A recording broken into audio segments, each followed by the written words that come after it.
یہ لیلۃ القدر کی راتیں، یہ قرآن پاک کا سننا، یہ قرآن پاک کا سنانا کوئی معمولی عمل نہیں ہے۔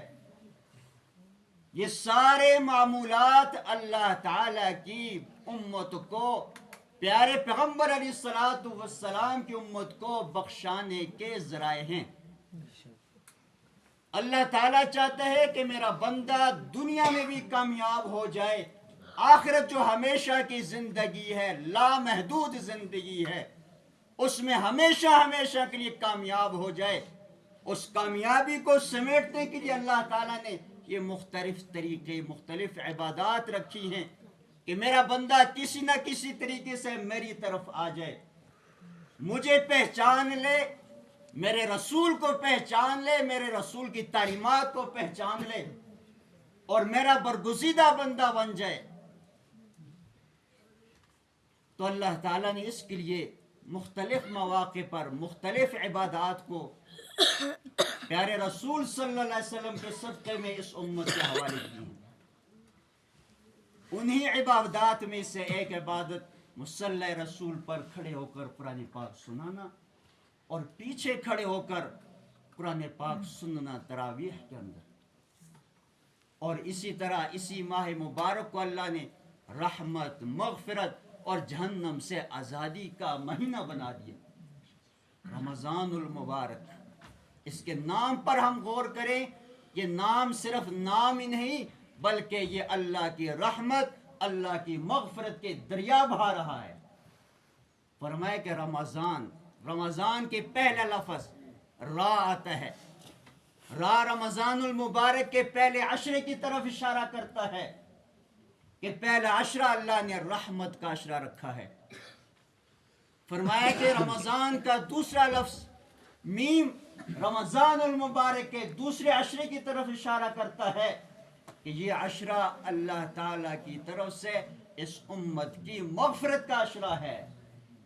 فرمایا کہ پہلے عشرے میں میرا بندہ روزے رکھتا ہے، قیام کرتا ہے، سیام کرتا ہے، دن کو روزے رکھتا ہے، رات کو دن کو روزہ رکھ کر کام کاج کرتا ہے، اپنی دیہاڑی اپنی مزدوری کرتا ہے، اپنی تھکاوٹ کے باوجود رات کو مصلی پر سنانے والے حافظ قرآن کے پیچھے کھڑے ہو کر تراویح کے اندر 20 رکعات کے اندر 100 پارہ 150 پارہ سنتا ہے۔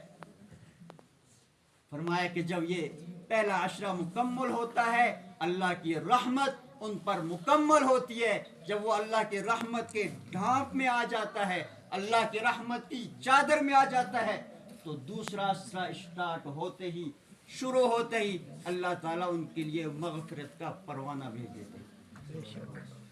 تو رمضان کے دوسرا لفظ میم ہے، میم مغفرت کی طرف اشارہ کر کے مغفرت کے دریا بہا رہا ہے۔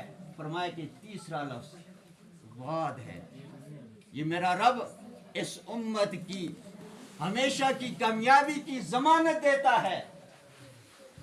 فرمایا کہ میرے یہ بندے جنہوں رمضان المبارک کے اندر اس مشقت کے اندر دن کو کام کاج کیا، رات کو مصلی پر سنانے والے حافظ کے پیچھے کھڑے ہو کر قرآن پاک سنا، فرمایا کہ میں ان کے ضامن ہوں، یہ میرے مغفور ہیں اور میری رحمت کے یہ مستحق ہیں۔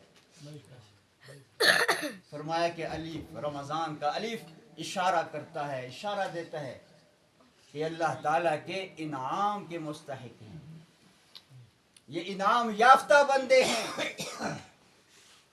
اور نون اللہ تعالیٰ کی نعمتوں کی طرف اشارہ کرتا ہے کہ میں رب دنیا کے اندر بھی اپنی نعمات سے نوازوں گا اور قیامت کے دن ہمیشہ کی نعمتوں کے اندر اسے رکھوں گا۔